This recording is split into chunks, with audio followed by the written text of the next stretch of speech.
This is Food Talk for Health, because you really are what you eat. Here is your host, Tonya King. On Food Talk for Health, we talk about food as medicine, nutrition, holistic health and wellness, and a lot more. And each week, my guests share their knowledge and passion for what they do, and I'm happy to be able to share it. Joining me today on Food Talk for Health, it is my pleasure to welcome Sally Norton, Ivy League nutritionist and author of the book Toxic Superfoods, How Oxalate Overload is Making You Sick and How to Get Better. Thanks for joining me, Sally. What a pleasure. Thanks for having me. A lot of people have no idea what oxalates are. How do we begin? I know. In fact, it might as well be a planet past Pluto, right?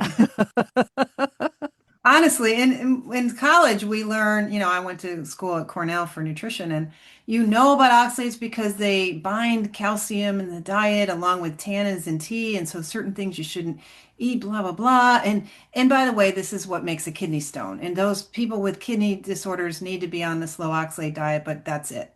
End of story. That's all we know about it. But the average person has never heard of it. In fact, your average doctor, if you ask them what an oxalate is, they might be like, I think I should know that. Shows you what they're teaching in medical school. Yeah, unfortunately. And in nutrition school. I got myself in big trouble. In fact, healthy eating was the worst mistake of my life, and I have degrees in this stuff. I decided as a fifth grader that I was a nutrition geek, and in seventh grade I would go to school for it, and I've been in public health and in integrative medicine for my career, and I didn't know. So what happened? Did you just get sick and try to figure out why? Yeah, I spent most of my life trying to figure out why. In fact, as a little kid, I had some issues with like strep infections and ear infections. And so that's why I was so into it early, because I learned quickly that if you're sick, you don't have fun in life. You're barred from the swimming pool. That's no good. Right. Like, health is wealth. And even a little kid can figure that out pretty fast if you torture them with liquid penicillin on a spoon. Yeah. No, thank you. So I struggled with some back pain when I was 12 and arthritis. And then when I was a vegetarian and vegan, I had severe arthritis everywhere. I could sometimes not open a door. And I had fatigue. I had trouble concentrating. And then I had to drop out of Cornell with foot pain problems, had to have foot surgery. I traveled 3 states over to have foot surgery, and it wasn't enough to really fix the problem. And I had 30 years of not being able to go barefoot, not being able to run, jump, play tennis, all that. And then I ended up with a sleep disorder, which fundamentally sort of ended my career yet again, where my brain was waking up 29 times an hour. Now, I have been a goody two-shoes with food, like growing organic vegetables and coming home from work and making a salad and 2 side vegetables and like eating right, and so sick. And it turned out that it was my diet after all. And I had been trying to figure out, it's got to be something in my diet. And it turned out the sleep disorder, the foot problems, the arthritis, the fatigue are all oxalate poisoning problems. But was it your physician that finally brought this to light, or you yourself? Of course not. It was through just stupidity on my part, in a way, in that I ended up with an attack of vulvar pain for 3 days, and that got my attention, let me tell you. Wow. And it turns out online, there's this vulvar pain foundation. She's been around for something like 33 years at this point. And she's been teaching a low oxalate diet for vulva pain and talks about connective tissue disorders. And she describes the thin skin I had and the tendency to arthritis and fibromyalgia and the tendency to headaches. And I'm like, well, that sounds like me, but it didn't make scientific sense to me. I didn't have the science, despite my science background, understand it. So I dove in deep to the literature and realized I really didn't know enough about the foods. And that's what she specialized in, is teaching you which foods are high in oxalate, which is something the plants make. It's not in any of the animal foods that we're so afraid of. It's in the foods we trust. And it's in foods that are getting more and more trusted all the time now, because it's real high in spinach, chard, and beet greens. It's high in sweet potatoes and chia seeds and almonds and almond milk, dark chocolate, kiwi, blackberries, quinoa, things that we are told are going to make us well. And so as you start getting sick, you tend to use more of them. Sure. You don't realize that this is the last thing you need. If you're a vegetarian, especially, right? You're making spinach smoothies in the morning and all of the things that you just mentioned, the quinoa and the almonds. You don't even think about the fact that they could be making you sick. And so when it finally comes to light, it's hard to just stop, right? How in the world do we change our diet at least easily? And it's not easy. It's not because of that mental hurdle. I mean, imagine the shock when I realized that my healthy diet had poisoned me. It wrecked my sleep, my bones, my joints, and my immune system. I'm like stunned. It's such a brain, like put a blender in my brain and stir around. What do you do with that? It's so upsetting that I had to give up my garden for a year because it Oh turned out my my fig gosh. trees were not my friend. Like my major hobby was like bad for me. I've been growing Swiss chard since I was 9. And but clearly it was the question, it was the answer I'd been needing for decades.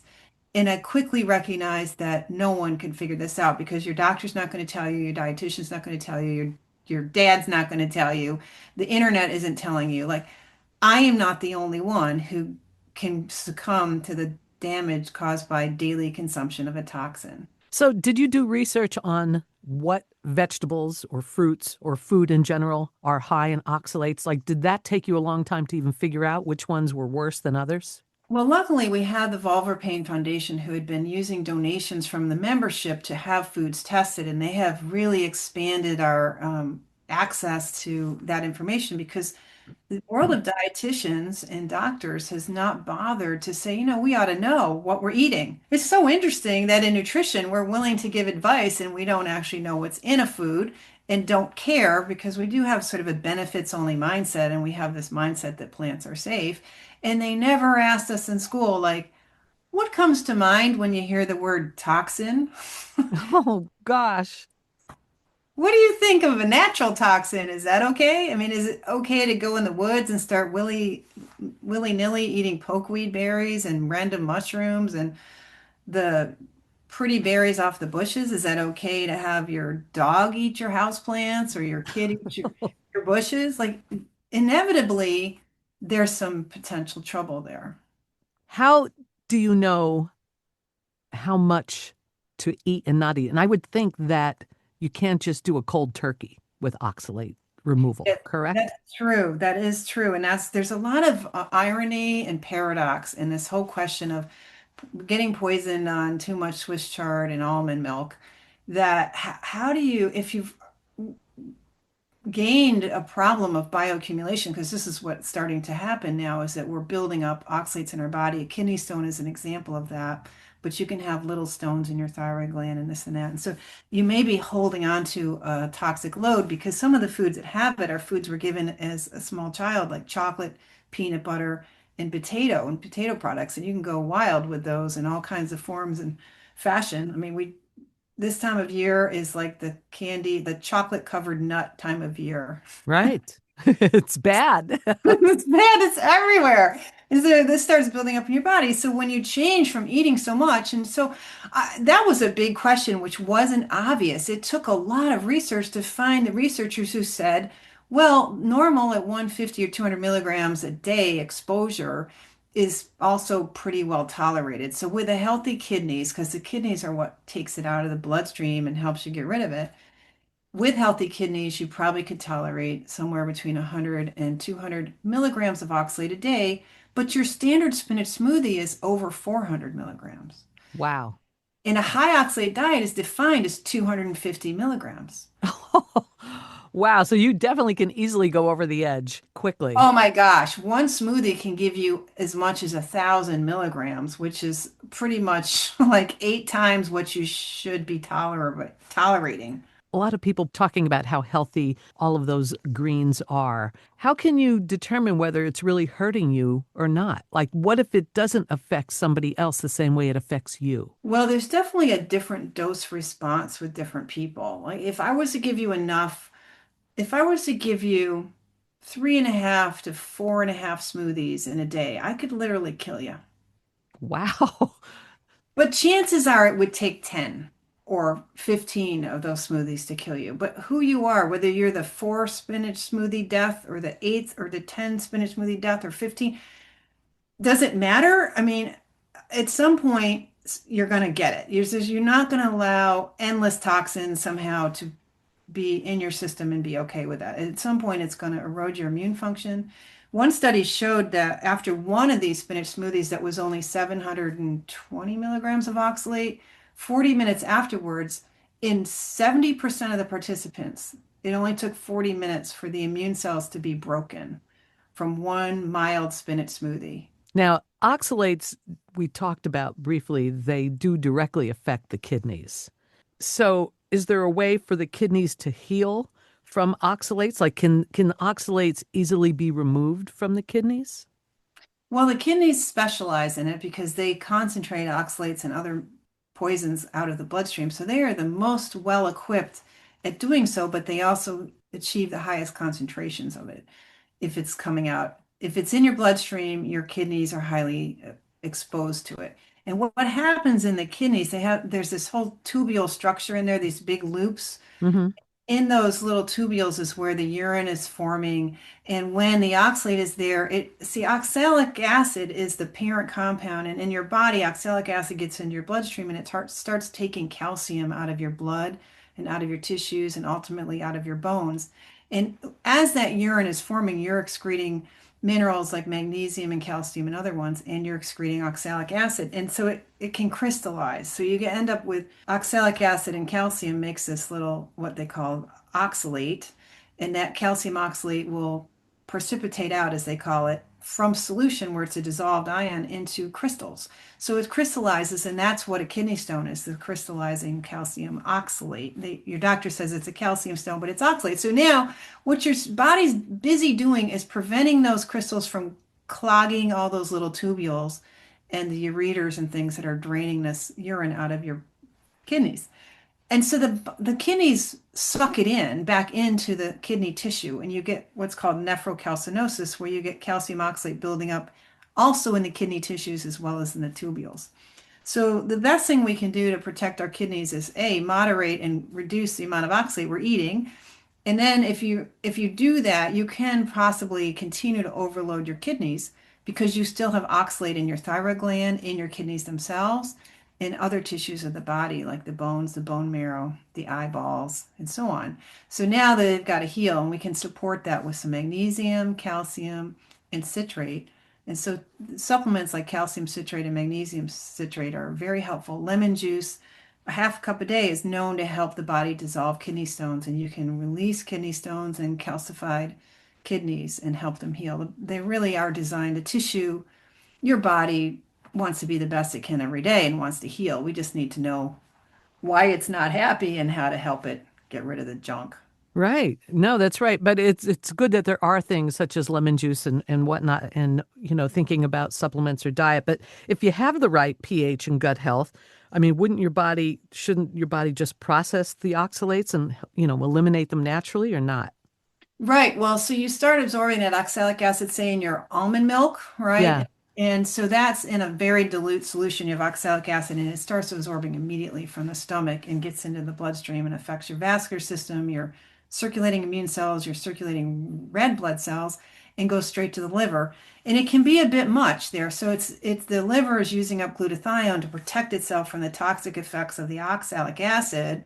And the liver is making more oxalic acid as part of its metabolism. So the liver doesn't take it away, it adds more to it. And then it's sent to your heart and your lungs, your heart again. That's how the circulation goes from your stomach to the liver. That's just how blood flows. And it takes a while for it to get to the kidneys and to the colon, now releasing it. Now, in the hepatic circulation, there's potential for the colon to also help the kidneys eliminate oxalate. And it turns out that the skin is interested in getting rid of oxalate, and maybe the lungs and the saliva glands and so on. So if you get a lot of tartar on your teeth, Yeah. that could be a sign that you've got too much oxalate in your blood. Now that's interesting. I have not heard that before.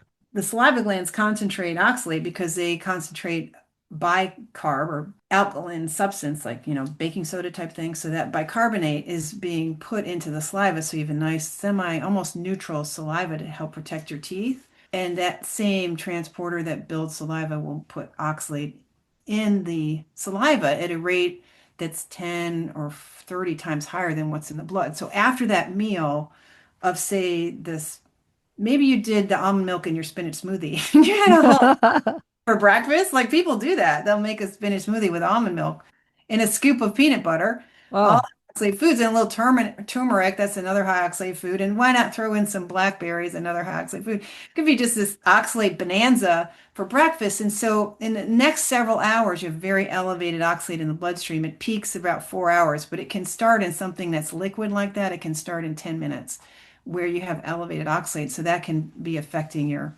saliva and the whole body. Every cell is a little bit unhappy about being exposed to oxalates. So boy, these bodies of ours are complicated, aren't they? My it's goodness. fascinating. That's so cool that it can handle oxalate to some degree and it doesn't complain. I mean, this can go on for a while. You could have tartar on your teeth, but not have neck pain, not have arthritis, not have headaches, not have cloudy urine with the crystals coming out of your urine, not have a kidney stone. You could be seeming fine, and then all of a sudden you hit 40 and you have osteoporosis and you've Oh, got such and such and so on. it is really crazy because so many times they say, well, for breakfast, don't eat sugar, don't eat donuts, and don't eat bagels and stuff, right? That, leaning you towards the smoothies that we just talked about. And yet, look at what it's doing. You're told to eat nutrient-rich foods. Unfortunately, this is a nutrient destroyer because it Yeah, the calcium and minerals and makes you mineral deficient way more than we're giving it credit for. I mean, we are taught it in school that oxalate can mess with your calcium absorption, but which it does. And so when you have a lot of high dairy foods and high calcium, it does reduce how much you gets into your bloodstream somewhat, but it doesn't prevent it completely. But in the meantime, you're not getting those minerals you think you're getting out of your food. It's blocking that in this sort of anti-nutrient role as well as this pro-inflammatory and tissue destruction role and kidney stone role. Like, oh, golly, it's so unfair. I have this idealism that if you're trying hard to eat well, you should be rewarded. But yes. it's not fair that you're doing the right things and it's not the right thing after all. A lot of people don't want to give up that dark chocolate like me. Because But you're maybe you're you don't also have to. told that it's still good for, high antioxidants. So where do you draw the line? Can you still have a little? Yeah, you don't want it, like we said, you don't want to necessarily jump to a all meat diet with no oxalates in it at all. Right. But some plant foods don't have much. I mean, you can certainly eat a lot of plant foods that don't have a lot of oxalate. With chocolate, you can switch to a milk chocolate and reduce how much oxalate you're getting or use a white chocolate. But you got to also be really careful with chocolate because it's full of lead and cadmium. You have to pick just those brands that have been tested. And this whole antioxidant story is a little bit suspicious and not Ah. completely honest in itself. It's much as much marketing as anything. Even Barkeeper's Friend is got oxalic acid in it because it's a cleaner. Oxalic acid, because it does such a great job of bleaching things and taking metals out. You can take the rust out of an engine, your patio with it. And so Barkeeper's Friend brags that it has a natural ingredient that spinach has in it, therefore it's safe. When in fact you absolutely need to wear gloves because the oxalic acid in that cleaner will potentially cause arthritis and other problems in your hands. God, who knows what it's doing inside your body? Well, imagine that. Imagine Well, eating a bleach and a cleaner that can take the oh, rust out of your patio. It can take the calcium and minerals right out of your system, oh my God. cause inflammatory distress in your vascular system and your eyes and wreck your vision. And it can, I've had people come to me with so many problems that get better on this diet. It's really taught me so much with the neurotoxicity, for example, anxiety. People with severe anxiety for decades and decades suddenly, like, I don't have anxiety now because I quit my smoothies and my dark chocolate. So depends on what your goals are in life if you want to cut back on chocolate or not. And, it also depends on what your ailments are to determine if it's from high oxalates, right? Yeah, but and I can say if you want longevity and don't want your bones eroded and want to keep your vision and do all those things, not have so many old age ailments, that even if it seems like you're fine today, reducing toxin like oxalate is really not that hard and the rewards are tremendous. And if you've got anything wrong with you, eating a lot of a toxin can't help it along. It's not going to help you get over what is wrong with you for whatever reason getting some of this is either the central issue or it's a side issue, but either way, it could be eroding your health.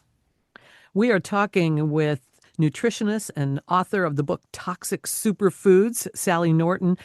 Somebody gave me a gift of your data companion to this book. And Oh, I got to tell you, it is really impressive to be able to look at all these different fruits, vegetables, grains, everything under the sun and determine the quantity of oxalates if you're really trying to keep it under control. So tell us about this data companion book. Yes, well, the oxalate, what's got oxalate in it and how much is really a big mystery to all dietitians. The lists they have in their textbooks are not right. The things that are online are not right. And so you're just going to be tied in a knot trying to get to these answers.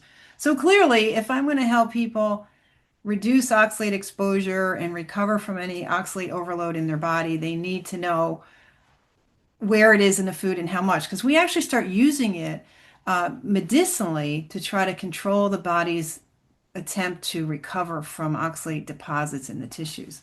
So it's really helpful for those of us who know we have oxalate poisoning. It's important for anyone who wants to prevent it and anyone who's in the business of helping people design diets. So it was not a good way to get the data, which shocked me because I had this innocent idea that the federal government had these data charts on food and compounds in them, and a lot of what the USDA numbers are completely wrong. So it took a lot of work to kind of vet and dig up things, but the real credit goes to the Volver Pain Foundation because they made the biggest effort to have foods tested. And if those tests are done correctly, we have to believe they are, that's giving us a basis for designing a healthier way to live. It's just great to have the companion guide right there if you really are focused on trying to eliminate them out of your diet. And having it in the paper form, you can get it from my Yeah. website as a PDF, and that's searchable, but having a paper form is also real useful. And so I try to keep it simple, as simple as possible in food categories, the way we tend to do in dietetics, and color coded. So you can see if it's white or green, it's like almost nothing in it. If it's orange, pink, or red, these are foods you got to be paying attention to. The other thing I'm excited about, you have a new cookbook out. Tell us about it. Well, I'm doing a second edition of the PDF cookbook on my website, and that is going to be available by early December of 2025 here. And there's more coming along the way. So we're still, it's amazing how much work it is to make everything perfect. And of course, everything takes longer than we thought it would take. But yeah, the thing is, when people are looking for oxalate information, I have really made a complete 100% devoted study to this because my whole life shipwrecked on not knowing this. And I want to know the facts because I'm a very academic person. So it's the data, it's someone, but I've really put out just a small number of things. As you go online and look for my information, you're going to be offered 40 things because there's a lot of scams out there.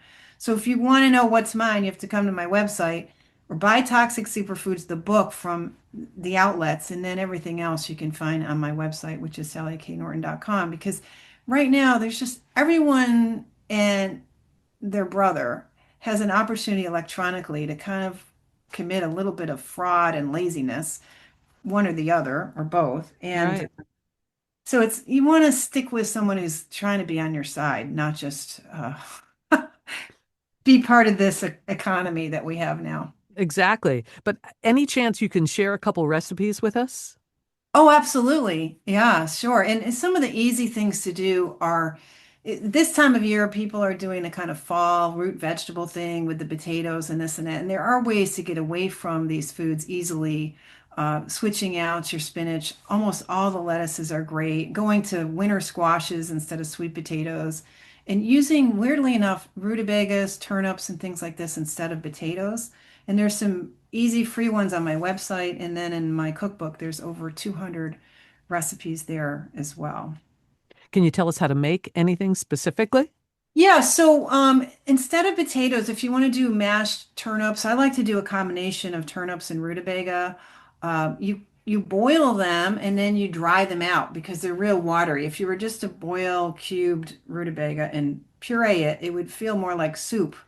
But if Yeah. you put it back in the pan and kind of toss it around in a dry pan or in on a tray in the oven and kind of dry it out a little bit without making it too crunchy, if you want to make a puree like a mashed potato texture, you just dry it out in the pan and use enough salt and butter.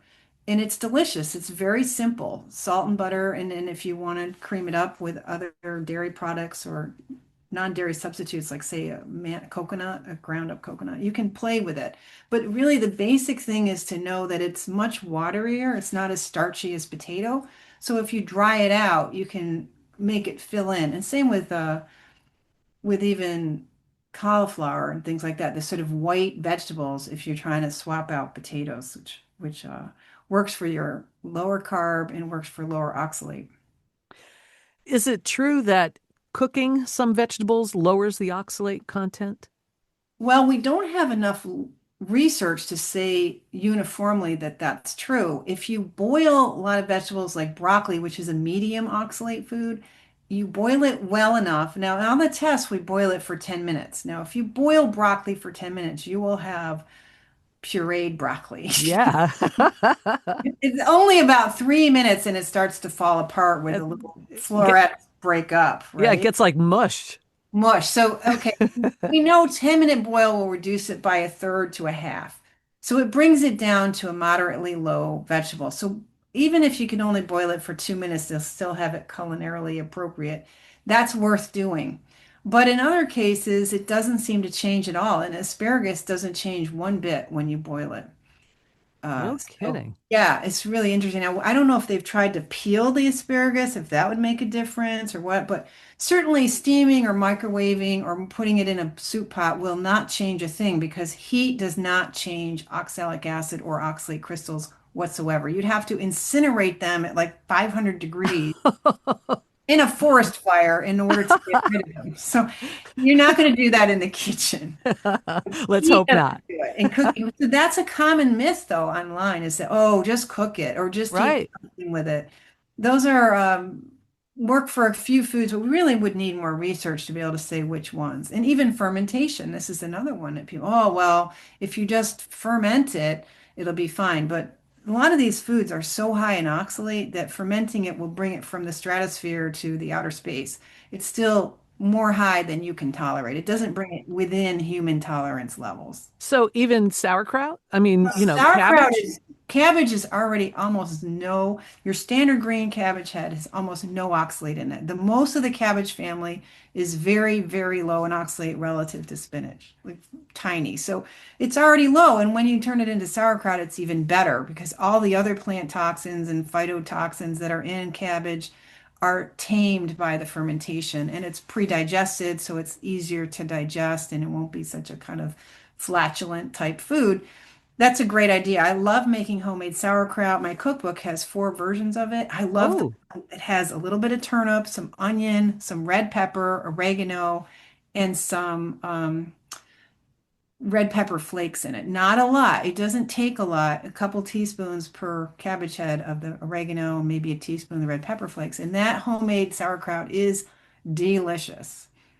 that sounds really interesting. Can't wait to check that out. Now, what about desserts? How do you satisfy your sweet tooth if you have one?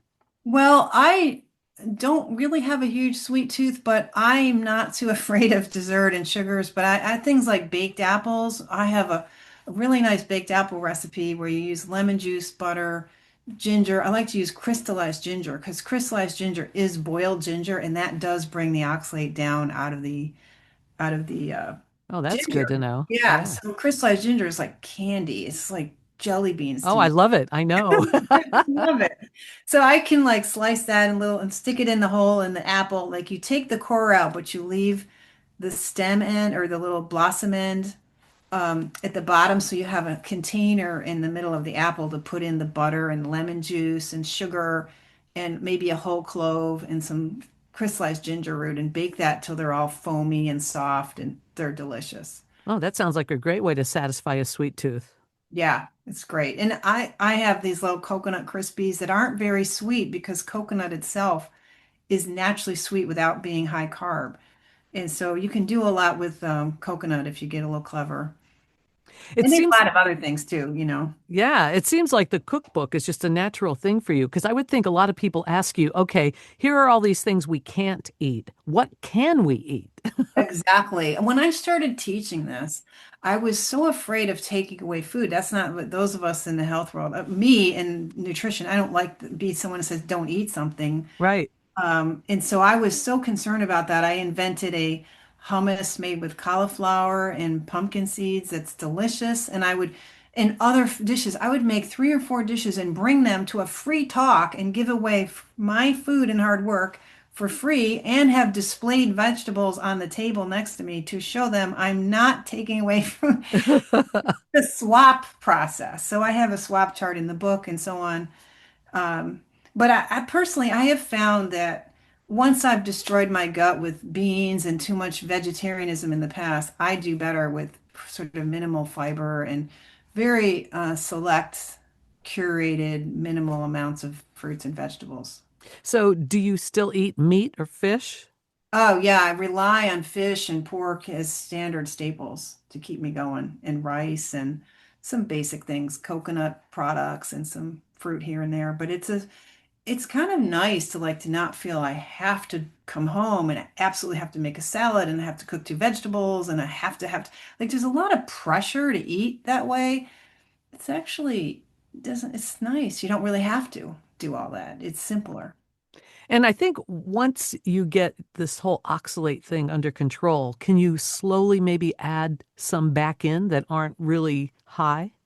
Well, I'd say generally, it's really about the big worst offenders. That is, some of the ones we mentioned, like the quinoa and the almonds, the nuts generally. Yeah. It kind of depends on how you're doing and what your health goals are. Because like so many problems, it's sort of asymptomatic. You don't necessarily know that this is bothering you, or that it's eroding your bones or your vision or anything else. So you want to maintain a consciousness, oxalate awareness, so you're staying within your human ability to excrete it, which is under 200 milligrams a day. You don't want to be having lots of days where you're eating thousands of milligrams of oxalate. And that's my message. Like, get out of the danger zone of taking in toxic levels of oxalate, come down into the human zone of how much you can tolerate. And occasionally, go ahead and have that chocolate fudge torte that's full of almonds. But you might find that like 1 or 2 bites is actually good enough. You've got that experience. You don't need to pile on. Right. Wow. Lots of great information to think about. We're talking with Sally Norton, nutritionist and author of the book Toxic Superfoods, How Oxalate Overload is Making You Sick and How to Get Better. How do we find you on social media?